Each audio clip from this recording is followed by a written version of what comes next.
అండి, welcome back to my YouTube channel. Actually new year రోజునే మేము టెంపుల్కి వెళ్ళామండి.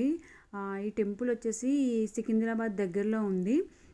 మనం గూగుల్లో సెర్చ్ చేసుకునేటప్పుడు BAPS రసూల్పుర సికింద్రాబాద్ శ్రీ స్వామినారాయణ టెంపుల్ అని సెర్చ్ చేయాలండి.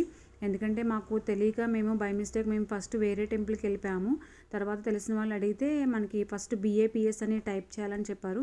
సో తర్వాత మేము కరెక్ట్ లొకేషన్ చేరుకున్నాము. న్యూ ఇయర్ రోజైతే మేము ఈ టెంపుల్ దర్శనం చేసుకున్నామండి.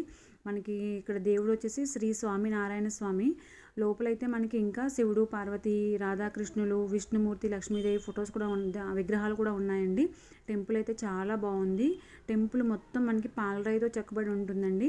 అయితే మనకి మెయిన్ ఎవరైతే ఇక్కడ దేవుడు ఉంటారో శ్రీ స్వామినారాయణ స్వామి, ఆయన దర్శనం అనేది గ్రిల్ లోపల నుంచి చేసుకోవాలండి. ఎందుకంటే అక్కడ లోపలికి అంటే మనం డైరెక్ట్ చూడడానికి ఎలో ఉండదంట. అక్కడ ఓన్లీ పంతులు గారికి ఒకటే మనకి లోపల వరకు అలౌడ్ ఉంటుందంట. గుడి చుట్టూరు కూడా చక్కగా శిల్పాలతో భలే చెక్కున్నాయండి. ఫొటోస్ అన్నీ కూడా చాలా బాగుంది టెంపుల్ అయితే. మీరు కూడా ఎప్పుడైనా ఫ్రీగా ఉన్నప్పుడు విజిట్ అవ్వండి.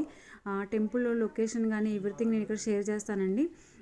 ఇంకొకటి ఏంటంటే ఈ టెంపుల్ చూడడానికి ఆర్ట్ అనేది చాలా బాగుందండి. మీరు దీని వీడియోలో చూడొచ్చు.